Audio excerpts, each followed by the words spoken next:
Laterite मिट्टी का रंग लाल होता है। मृदा के कटाव और उसके बहाव की प्रक्रिया को मृदा अपरदन कहते हैं।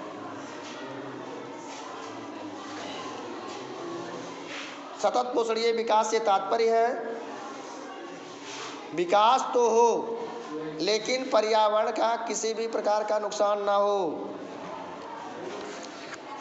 नदी तट के नदी डेल्टाओं पर पाए जाने वाली मृदा को जलोढ़ मृदा कहते हैं। उत्खात भूमि कैसी होती है? ऐसी भूमि जो जोतने योग्य नहीं होती है उसे उत्खात भूमि कहते हैं। मृदा एक नवीकरणीय योग्य संसाधन है। नदियों द्वारा लाए गए अवसाद से निर्मित मृदा को जलोढ़ मृदा कहते हैं। जलोढ़ मृदा की विशेषता नहीं है, यह कपास के लिए उपयुक्त मृदा है, यही नहीं है। मरुस्थलीय मृदा की विशेषता नहीं है। मरुस्थलीय मृदा काफ़ी उपजाऊ होती है, यह मरुस्थलीय मृदा की विशेषता नहीं है। मरुस्थलीय मृदा की विशेषता है मरुस्थलीय मृदाओं का रंग लाल और भूरा होता है। यह मृदाएं आमतौर पर रेतीली और लवणीय होती हैं। कुछ क्षेत्रों में नमक की मात्रा इतनी अधिक होती है कि झीलों से जल वाष्पीकृत करके खाने का नमक भी बनाया जाता है। ज्वालामुखी उद्गार से निर्मित होने वाली मृदा काली मृदा है। काली मृदा कपास के लिए उपयुक्त मृदा है ना। काली मिट्टी को रेगुर मृदा भी कहा जाता है। चादर अपरदन क्या है? जब विस्तृत क्षेत्र को ढके हुए ढाल के साथ नीचे की ओर बहता है तो ऊपरी मृदा घुलकर जल के साथ बहती है तो इसे चादर अपरदन कहते हैं। लौह अयस्क एक अनवीकरणीय योग्य संसाधन है। ज्वारीय ऊर्जा किस प्रकार का संसाधन नहीं है? ज्वारीय ऊर्जा पुनः पूर्ति योग्य संसाधन नहीं है। ज्वारीय ऊर्जा संसाधन होगा मानवकृत नहीं, पुनः पूर्ति योग्य संसाधन नहीं है। पंजाब में भूमि निम्नीकरण का प्रमुख कारण है।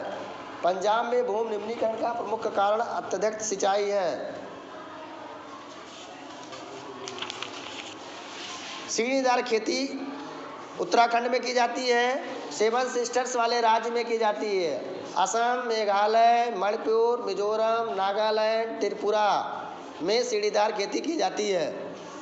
काली मिट्टी महाराष्ट्र में भी की जाती है। संसाधन की उत्पत्ति के आधार पर संसाधन के प्रकार दो होते हैं, जैव संसाधन और अजैव संसाधन। ऐसे संसाधन जिसमें जीव व्याप्त होते हैं उसे जैव संसाधन कहते हैं। ऐसे संसाधन जिसमें जीवन व्याप्त नहीं होता है उसे अजैव संसाधन कहते हैं। काली मिट्टी गुजरात में पाई जाती है। लाल पीली मिट्टी मालवा प्रदेश में पाई जाती है। पर्वतों पर मृदा अपरदन का साधन है जल। भूमि एक प्राकृतिक संसाधन है। भूमि एक प्राकृतिक संसाधन है। क्यों? क्योंकि प्रकृति ने इसको आपको उपहार के रूप में दिया है, इसलिए इसको प्राकृतिक संसाधन कहते हैं। सीमेंट एक मिट्टी का प्रकार नहीं है। काली मिट्टी, पीली मिट्टी, लैटराइट मिट्टी मिट्टी के प्रकार हैं। चट्टानें अजैव संसाधन हैं। फिर है किसकी मात्रा जलोढ़ मिट्टी में पाई जाती है? पोटाश, चूना और फास्फोरस में जलोढ़ मिट्टी की अधिक मात्रा पाई जाती है। पोटाश, चूना, फास्फोरस की मात्रा जलोढ़ मिट्टी में पाई जाती है। पवन ऊर्जा संभाव्य संसाधन है। पुनः चक्रीय संसाधन पवन ऊर्जा है, जल है। व्यक्तिगत संसाधन नहीं है। खनिज संसाधन व्यक्तिगत संसाधन नहीं है। परंपरागत संसाधन प्राकृतिक गैस। लैटराइट मिट्टी महाराष्ट्र में पाई जाती है। आग्नेय चट्टानों में पाया जाने वाला खनिज ग्रेफाइट है। कपास की खेती के लिए काली मिट्टी उपयुक्त होती है। लाल मिट्टी उड़ीसा में पाई जाती है। मत्स्य उद्योग जैव संसाधन है। जल संरक्षण का प्रमुख कारण है जल सीमित मात्रा में। जल तेजी से प्रदूषित होता जा रहा है। पर्याप्त मात्रा में जल कई स्थानों पे नहीं मिल पाता। सभी सही हैं? नहीं। जल सीमित मात्रा में। जल सीमित मात्रा में। देश के कुल विद्युत उत्पादन में जल विद्युत का योगदान 22% है। पृथ्वी के धरातल का 3/4 भाग जल से आवृत है। देश में 11वीं सदी में बनाई गई सबसे बड़ी कृत्रिम झील भोपाल झील है। भारत को विश्व की कुल वर्षा का 4% भाग प्राप्त होता है। बहुउद्देशीय परियोजनाओं से निम्नलिखित लाभ हैं: नहरें निकालकर भूमि को सिंचित करना, जल विद्युत का निर्माण करना, बाढ़ पर नियंत्रण करना, ये सभी सही हैं। राजस्थान और गुजरात देश के 2 राज्यों में जल की कमी रहती है। बांस ड्रिप सिंचाई प्रणाली भारत के मेघालय राज्य में प्रचलित है। नर्मदा नदी पर सरदार सरोवर बांध बनाया गया है। पश्चिमी राजस्थान में छत वर्षा जल संग्रहण की विधि क्यों की जाती है? पश्चिमी राजस्थान में छत वर्षा जल संग्रहण की विधि 12मासी इंदिरा गांधी नहर के कारण की जाती है। भारत का वह राज्य जिसमें छत वर्षा जल संग्रहण ढांचों को बनाना प्रत्येक घर के लिए आवश्यक कर दिया है। भारत का तमिलनाडु राज्य जिसमें छत वर्षा जल संग्रहण ढांचों को बनाना आवश्यक कर दिया है। टाँका शब्द से संबंधित है। पीने का पानी संग्रहित करने के लिए राजस्थान में भूमिगत टैंकों को ही टाँका कहा जाता है। जल संग्रहण की विधि राजस्थान में प्रचलित नहीं है। गुल जल संग्रहण विधि राजस्थान में प्रचलित नहीं है। वर्षा जल संग्रहण की टाँका विधि देश के किस राज्य से संबंधित है? छत वर्षा जल संग्रहण की टाँका विधि राजस्थान प्रांत से संबंधित है। कर्नाटक राज्य का वह गांव कौन सा है जिसके ग्रामीणों ने घरेलू जल आवश्यकता को पूरा करने के लिए छत वर्षा जल संग्रहण की व्यवस्था की है? इसका नाम है गंडाथूर।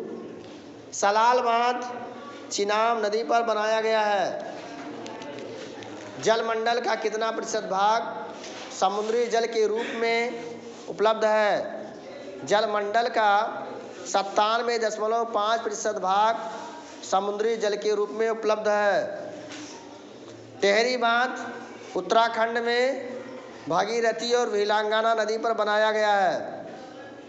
भाखड़ा नांगल परियोजना सतलज नदी पर बनाया गया है। हीराकुंड बांध महानदी पर बनाया गया है।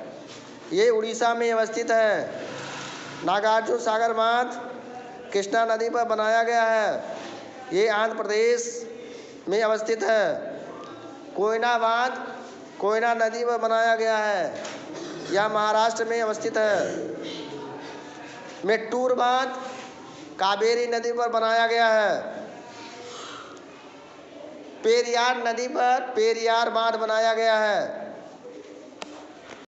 मंडलीय आरक्षित क्षेत्र नीलगिरी तमिलनाडु, केरल और कर्नाटक में अवस्थित है। इसकी स्थापना 1986 ईस्वी में किया गया था। नंदा देवी 1988 में इसकी स्थापना किया गया था। उत्तराखंड में अवस्थित है। नोकरेक 1988 में इसकी स्थापना किया गया था। मेघालय में अवस्थित है। मानस 1989 में इसमें स्थापना किया गया था। असम में अवस्थित है। सुंदरबन राष्ट्रीय उद्यान 1989 में इसकी स्थापना किया गया था। पश्चिम बंगाल में अवस्थित है। मन्नार की खाड़ी इसकी स्थापना 1950 ईस्वी में किया गया था। यह तमिलनाडु में अवस्थित है। ग्रेट निकोबार की स्थापना 1989 ईस्वी में किया गया था। यह अंडमान और निकोबार द्वीप समूह में अवस्थित है। सिमलीपाल 1994 में स्थापना किया गया था। उड़ीसा में अवस्थित है। डिब्रू सैखोवा 1997 में स्थापना किया गया था। असम में अवस्थित है। देहांग देवबंद 1998 में स्थापना किया गया था और अरुणाचल प्रदेश में अवस्थित है। पंचमढ़ी की स्थापना 1999 ईस्वी में किया गया था। यह मध्य प्रदेश में अवस्थित है। कंचनजंगा की स्थापना 2000 में किया गया था। यह सिक्किम में अवस्थित है। अगस्त मलई जयमंडल आरक्षित क्षेत्र घोषित किया गया 2001 ईस्वी में केरल में है। अचानक मार अमरकंटक जयमंडल सुरक्षित क्षेत्र घोषित किया गया 2005 मध्य प्रदेश में है। कच्छ कारण ज्ञान रिजर्व भारतीय रिजर्व 2008 में जयमंडल आरक्षित क्षेत्र घोषित किया गया गुजरात में अवस्थित है। शीत मरुस्थल कोट डेजर्ट 2009 में घोषित किया गया हिमाचल प्रदेश में अवस्थित है। शेषाचलम 2010 में जयमंडल सुरक्षित क्षेत्र घोषित किया गया आंध्र प्रदेश में अवस्थित है। पन्ना 2011 में जयमंडल सुरक्षित क्षेत्र घोषित किया गया यह मध्य प्रदेश में अवस्थित है। जयमंडल सुरक्षित क्षेत्र प्रतिनिधित्व परिस्थिति प्रणाली से आनुवंशिक विविधता बनाए रखने वाले बहुउद्देशीय संरक्षित क्षेत्रों को जैवमंडलीय सुरक्षित क्षेत्र कहा जाता है। जैवमंडलीय सुरक्षित क्षेत्रों के प्रमुख कार्य निम्नलिखित हैं।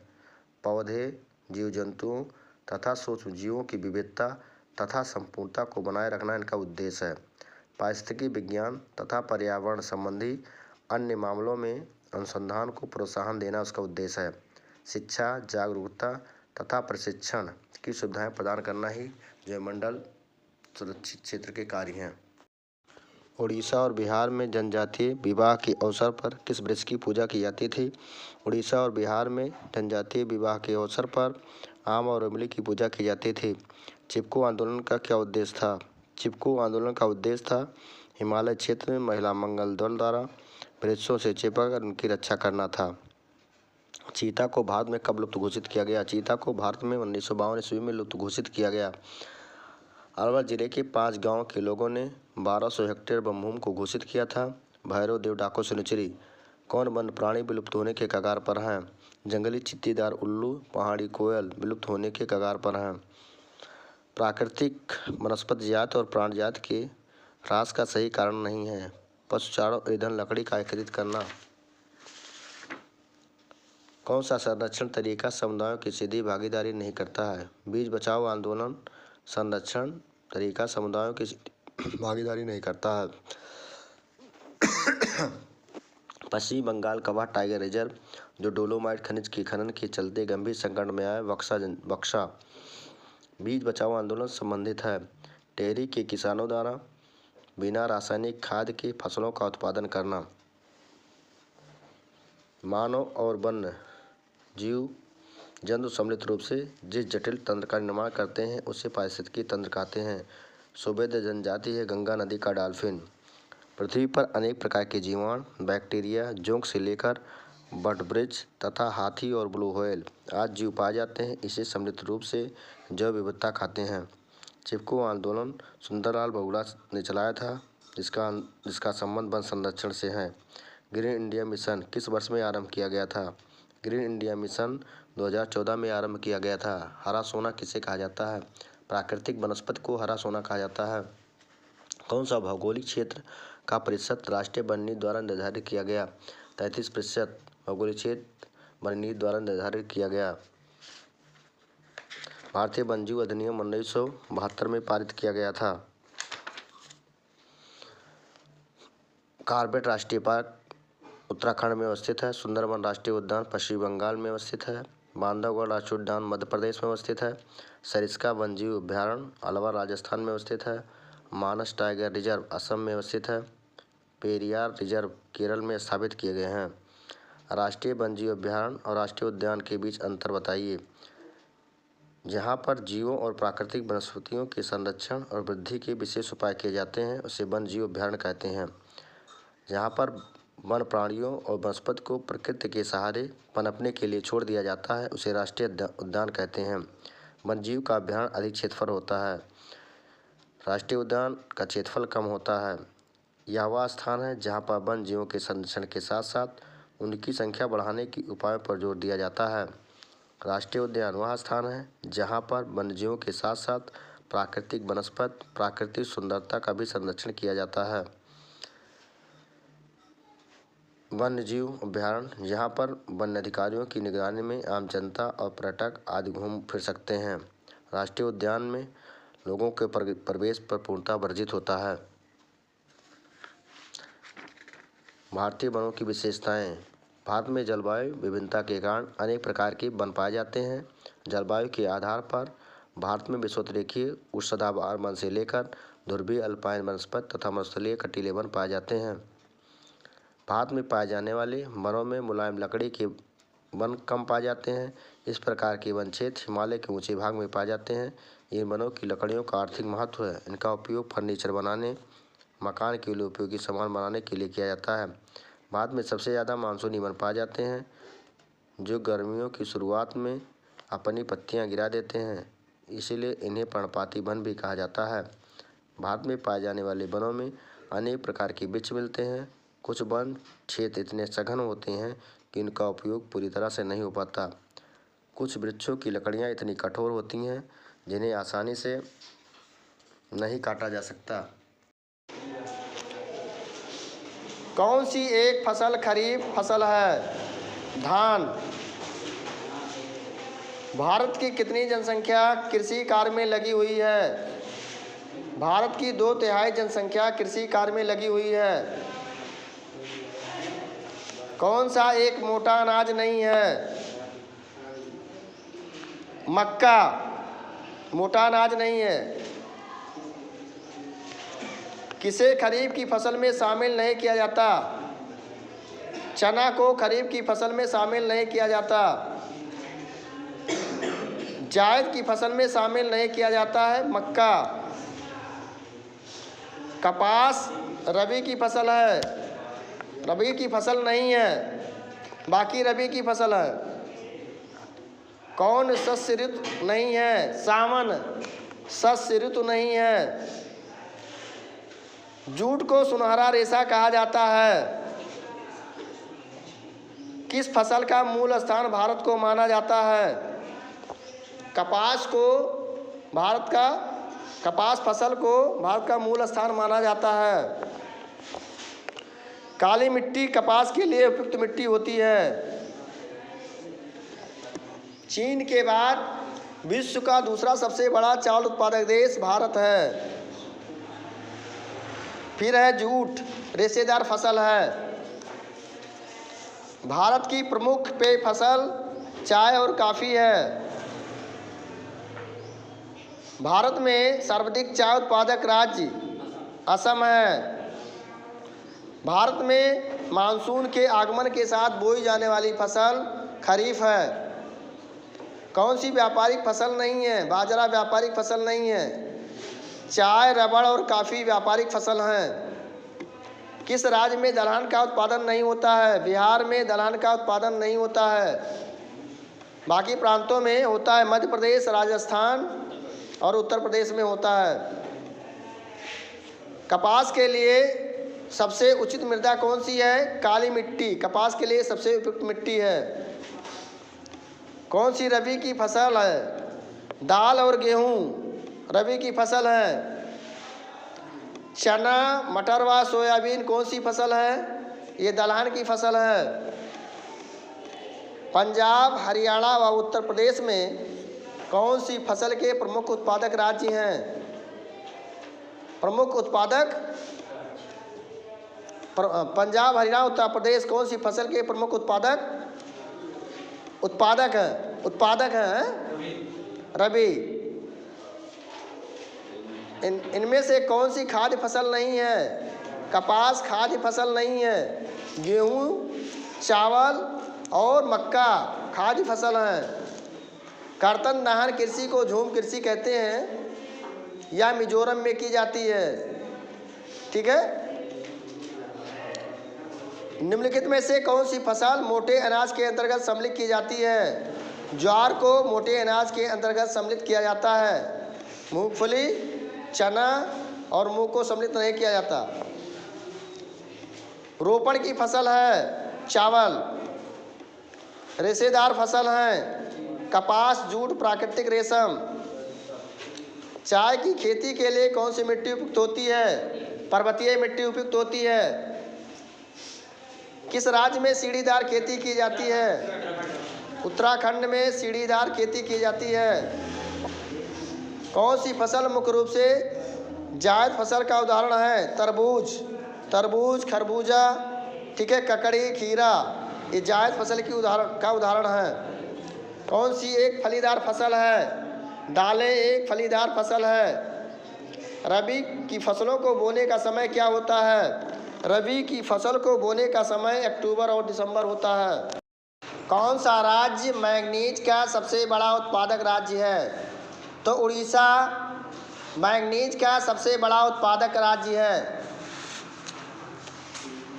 ठीक है। मैंगनीज का उपयोग किसके लिए किया जाता है? तो मैंगनीज का उपयोग ब्लीचिंग पाउडर, कीटनाशक दवाइयाँ, पेंट बनाने में किया जाता है।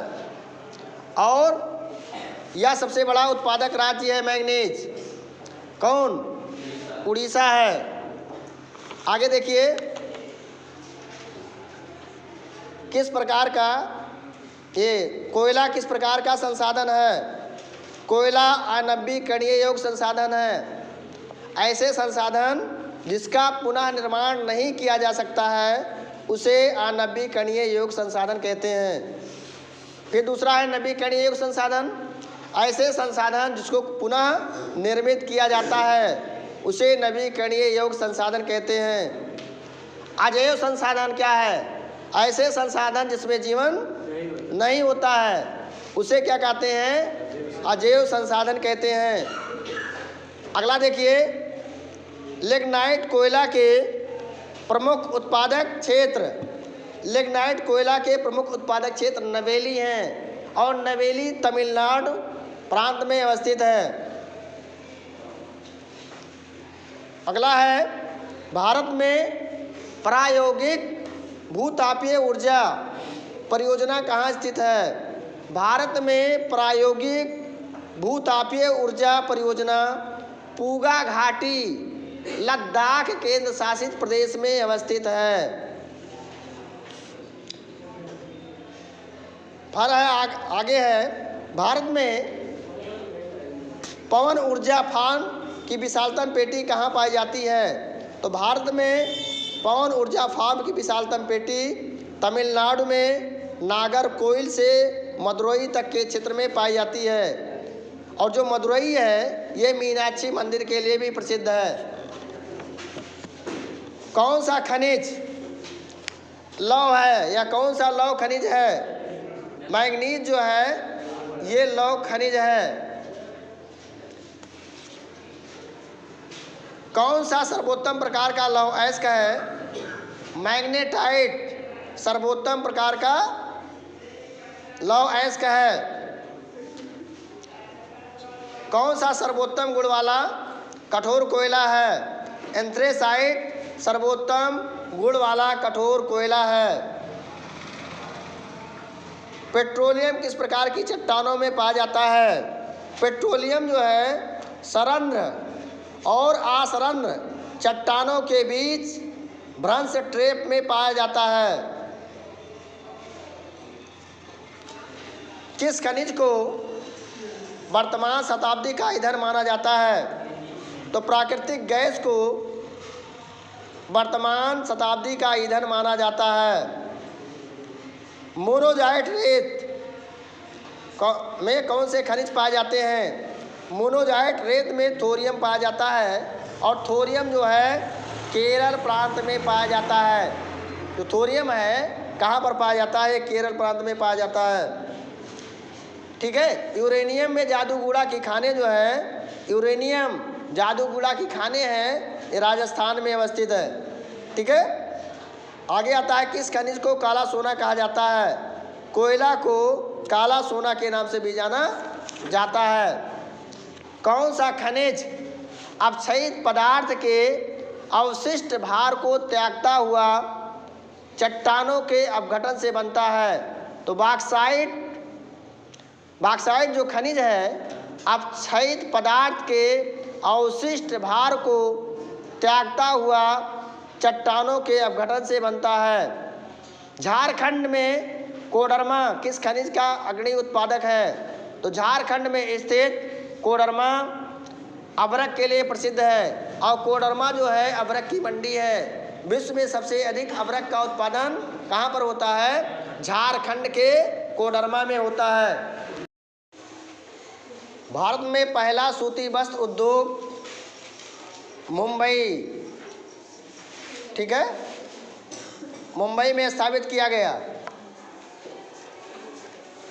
और मुंबई बंदरगाह कल हमने बताया था, मुंबई महाराष्ट्र की राजधानी है, कलकत्ता एक बंदरगाह है, कानपुर एक नगर है, कानपुर को उत्तर भारत का मैनचेस्टर भी कहा जाता है, सूरत सूती वस्त्र के लिए प्रसिद्ध है।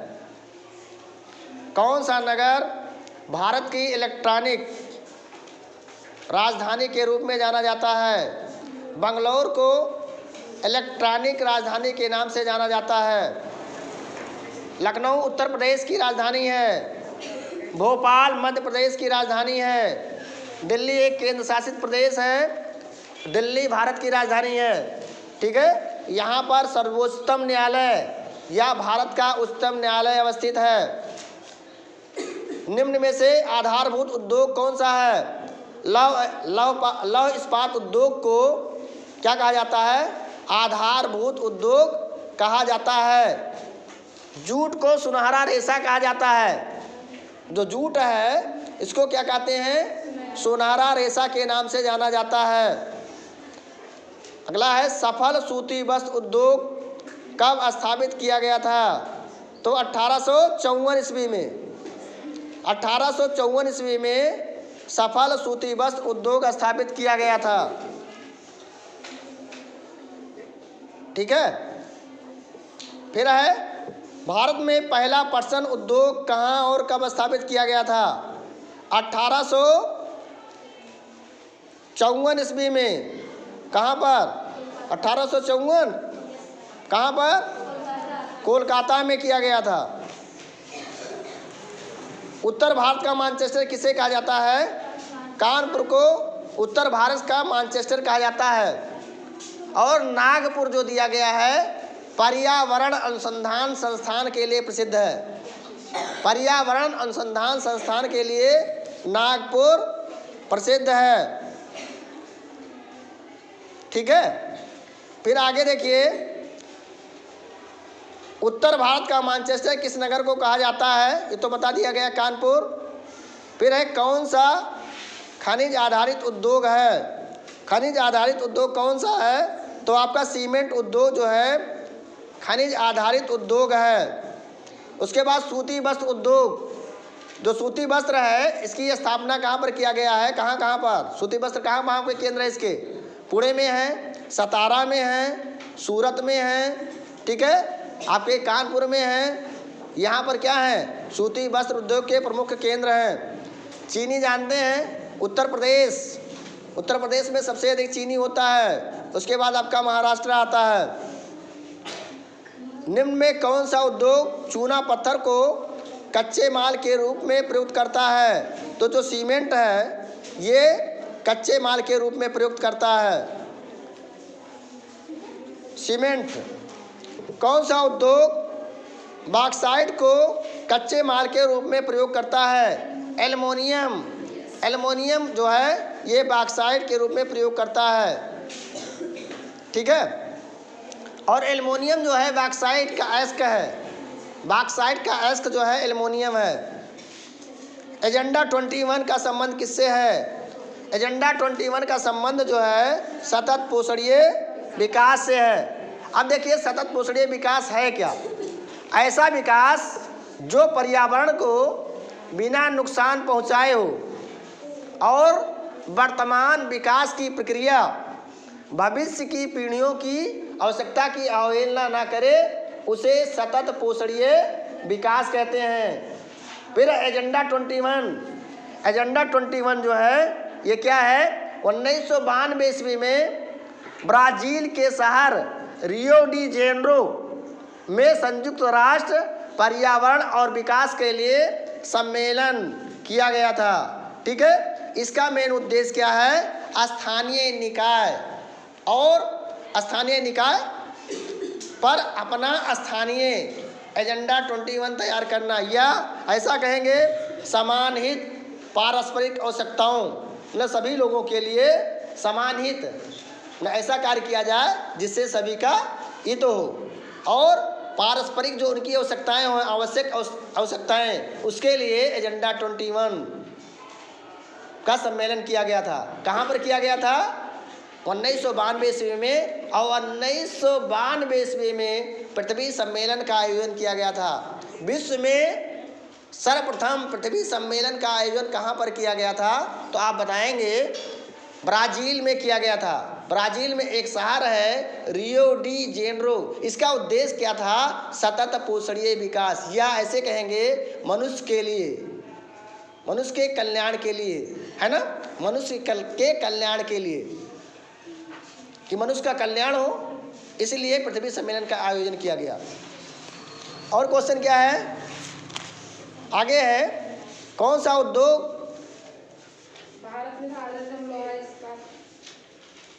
भारत में सर्वप्रथम लोहा इस्पात कारखाना कहाँ पर आयोजित किया गया था? है ना, तो 1907 ईस्वी में जमशेदपुर में। जमशेदपुर का प्राचीन नाम था साकची। साकची दिया गया है, साकची। साकची एक स्थान है। जमशेदपुर का प्राचीन नाम साकची था, साकची था। जमशेदजी टाटा ने लौह इस्पात उद्योग की स्थापना किया था, इसीलिए इसका नाम जमशेदपुर हो गया। ठीक है, तो 1907 ईस्वी में सर्वप्रथम लौह इस्पात कारखाना जमशेदपुर में स्थापित किया गया था, और जो जमशेदपुर है कहाँ पर है? झारखंड में है। और 1905 ईस्वी में क्या हुआ था? बंग भंग आंदोलन हुआ था।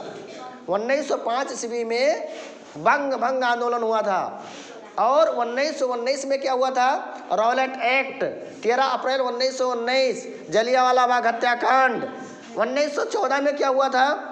प्रथम विश्व युद्ध का प्रारंभ हुआ था, और 1918 में समाप्त हुआ था। ठीक है, और 1939 में द्वितीय विश्व प्रारंभ हुआ था, और 1945 में समाप्त हुआ था। ठीक है, और 1939 में क्या हुआ था? 53वां अधिवेशन हुआ था। भारतीय राष्ट्रीय कांग्रेस का 53वां अधिवेशन त्रिपुरा में। इसके अध्यक्ष कौन थे? राष्ट्रीय कांग्रेस के अध्यक्ष कौन बनाए गए थे? सुभाष चंद्र बोस। और सुभाष चंद्र बोस ने 1939 ईस्वी में फॉरवर्ड ब्लॉक की स्थापना किया था। और क्या हुआ था? 1939 ईस्वी में क्या हुआ था? मुक्त दिवस 22 दिसंबर 1939 ईस्वी को मुस्लिम लीग ने राष्ट्रीय कांग्रेस को त्यागपत्र दे करके मुक्त दिवस मनाया। ठीक है, और फॉरवर्ड ब्लॉक की स्थापना कब की गई? 1 मई सन 1939 ईस्वी में। इसकी स्थापना किसने किया था? सुभाष चंद्र बोस ने किया था। और सुभाष चंद्र बोस ने क्या नारा दिया था? तुम मुझे खून दो, मैं तुझे आज़ादी दूंगा। और इन्होंने फिर क्या किया था? सुभाष चंद्र बोस ने 1943 ईस्वी में सिंगापुर में आज़ाद हिंद सरकार का गठन किया था। और 1942 ईस्वी में क्या हुआ था? 1942 ईस्वी में आज़ाद हिंद फौज का गठन किया था। किसने? मोहन सिंह। ठीक है, उन्होंने किया था। मेरी बात समझ में आ रही कि नहीं आ रही? हाँ? किस पत्तन को पंडित दीनदयाल पत्तन के नाम से जाना जाता है? जो कांडला पत्तन है, इसको पंडित दीनदयाल के नाम से जाना जाता है। यह गुजरात में अवस्थित है। ठीक है, चेन्नई तमिलनाडु में अवस्थित बंदरगाह है। मुंबई महाराष्ट्र में अवस्थित बंदरगाह है।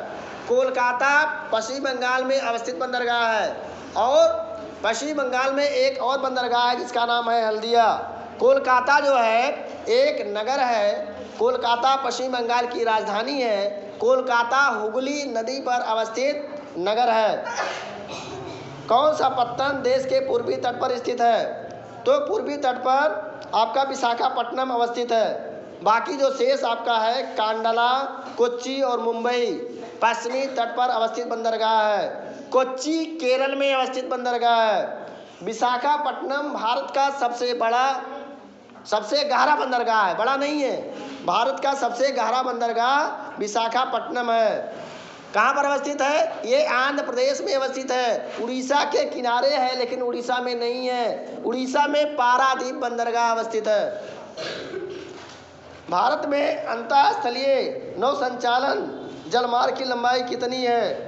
तो भारत में अंतरस्थलीय जो नौ संचालन है, इसकी लंबाई कितनी है?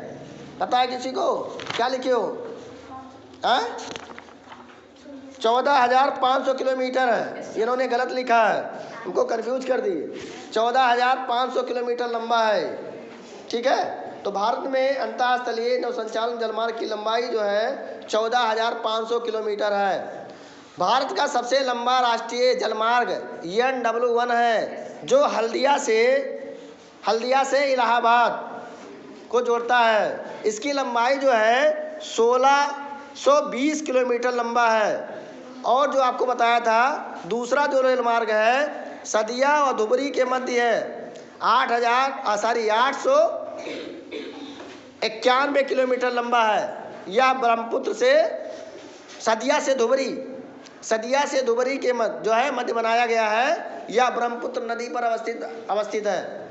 ठीक है, NW2 हो गया। NW4 जो है काकीनाडा और पुदुचेरी को जोड़ता है। इसका विस्तार जो है 1078 किलोमीटर लंबा है। 1078 किलोमीटर लंबा है। और जो 5वां जलमार्ग है ये मातई नदी पर बनाया गया है। मातई नदी महानदी के डेल्टा चैनल, ब्राह्मणी नदी और पूर्वी तटीय नहर के साथ ये जोड़ता है। ठीक है, इसकी लंबाई जो है 588 किलोमीटर है। वायु परिवहन का राष्ट्रीयकरण कब किया गया? वायु परिवहन का राष्ट्रीयकरण सन 1953 ईस्वी में किया गया था। ये 52 लिखे हैं, 1953 ईस्वी में किया गया था। पश्चिमी रेलवे का मुख्यालय जो है, पश्चिमी रेलवे का मुख्यालय आपका मुंबई है। पश्चिमी रेलवे का मुख्यालय मुंबई है। अब आगे देखिए, कौन सा साधन अति दुर्गम औद्योगिक स्थानों के लिए अत्यंत आवश्यक है? इसका है वायु परिवहन। वायु परिवहन जो है अत्यंत दुर्गम स्थानों के लिए अत्यंत आवश्यक है। भारत का अधिकांश विदेशी व्यापार होता है। भारत का अधिकांश विदेशी व्यापार जो है सड़क मार्ग से होता है। भारत का अधिकांश व्यापार जो होता है, इसमें गलत है दिया है, समुद्री मार्ग होगा, समुद्री मार्ग से होता है। दो या दो से अधिक देशों के व्यापार को क्या कहते हैं? अंतर्राष्ट्रीय व्यापार कहते हैं। अगला है, जब एक देश में एक स्थान से दूसरे स्थान पर व्यापार किया जाता है तो उसे क्या कहते हैं? इसे कहेंगे अंतर्राष्ट्रीय व्यापार। एक स्थान से दूसरे स्थान पर किया जाता है ना, तो ये अंतर्राष्ट्रीय व्यापार होता है। एक स्थान से दूसरा स्थान है ना, नहीं, आंतरिक व्यापार होगा। जब देश लिखा है ना, जब एक देश में एक स्थान से दूसरे स्थान पर किया जाता है तो ये आंतरिक व्यापार होगा। ठीक है, दूसरा क्वेश्चन है, राज्यों और देशों में व्यक्तियों के बीच वस्तुओं के आदान प्रदान को व्यापार कहते हैं। भारतीय व विदेशी सभी फिल्मों को प्रमाणित करने का अधिकार किस बोर्ड को है? केंद्रीय फिल्म प्रमाणन बोर्ड को है।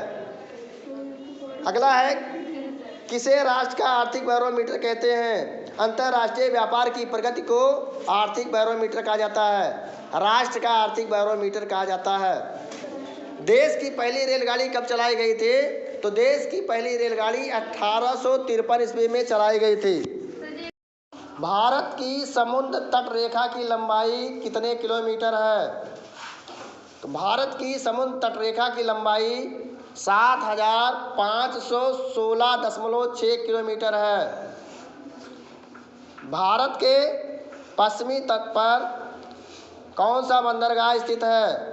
मुंबई बंदरगाह स्थित है। इसके अलावा भी बंदरगाह आपके हैं। कांडला बंदरगाह, जिसको पंडित दीनदयाल बंदरगाह के नाम से जाना जाता है, और मुंबई जो बंदरगाह है यह भारत का सबसे बड़ा बंदरगाह है। इसके भार को कम करने के लिए जवाहरलाल नेहरू बंदरगाह की स्थापना की गई है। और पश्चिमी तट पर जो अवस्थित बंदरगाह कौन से हैं? कोच्चि भी है, मार्मागाओ है। ये पश्चिमी तट पर, भारत के पश्चिमी तट पर अवस्थित बंदरगाह है। अगला देखिए, कौन सा परिवहन साधन भारत के प्रमुख परिवहन साधन हैं? तो कौन सा परिवहन साधन आपके हैं? तो सबसे ज़्यादा जो है लोग जो है रेल परिवहन, जो रेल परिवहन है ये क्या है? प्रमुख साधन है। क्यों? रेल सस्ता है, इसलिए लोग ज़्यादातर जो है रेलवे से।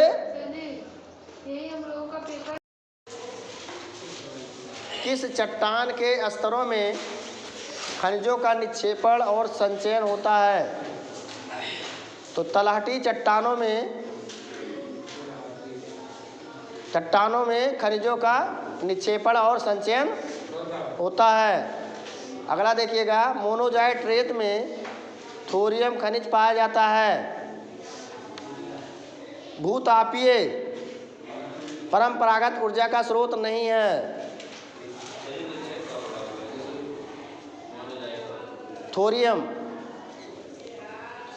प्राकृतिक गैस को पर्यावरण अनुकूल माना जाता है कार्बन डाइऑक्साइड के कम उत्सर्जन के कारण।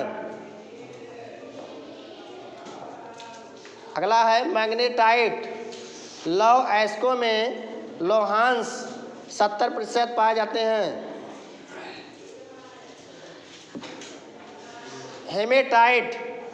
लौह अयस्कों में लौहांश 50 से 60% होता है।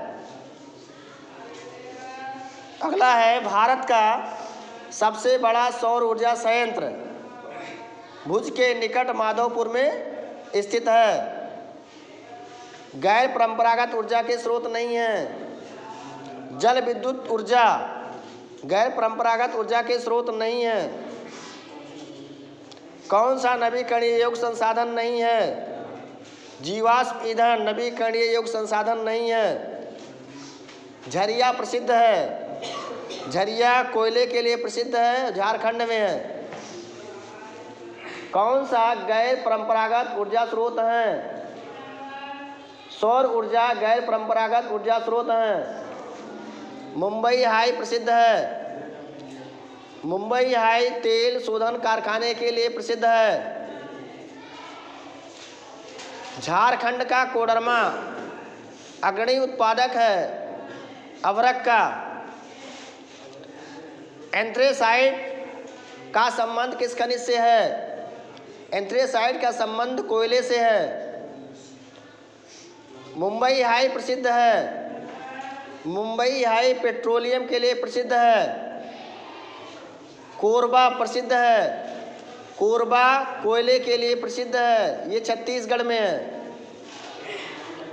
हेमेटाइट का संबंध किस खनिज से है? हेमेटाइट का संबंध लौह अयस्क से है। किस खनिज को आधारभूत खनिज कहा जाता है? लौह अयस्क को आधारभूत खनिज कहा जाता है। कौन सा खनिज ऊर्जा का परंपरागत स्रोत है? कोयला ऊर्जा का परंपरागत स्रोत है। कौन सा राज्य तांबे का मुख्य उत्पादक है? मध्य प्रदेश तांबे का मुख्य उत्पादक है। कौन सा खनिज आध्यात्मिक खनिज है? अभ्रक आध्यात्मिक खनिज है। लौह अयस्क किस प्रकार का खनिज है? लौह अयस्क अनवीकरणीय योग्य खनिज है। कौन सा खनिज धात्विक है? लौह अयस्क धात्विक खनिज है। कौन सा संसाधन गैर परंपरागत है? पवन ऊर्जा गैर परंपरागत संसाधन है। कौन सा राज्य बॉक्साइट का प्रमुख उत्पादक है? उड़ीसा राज्य बॉक्साइट का प्रमुख उत्पादक है। कौन सा धात्विक खनिज है? मैंगनीज धात्विक खनिज है।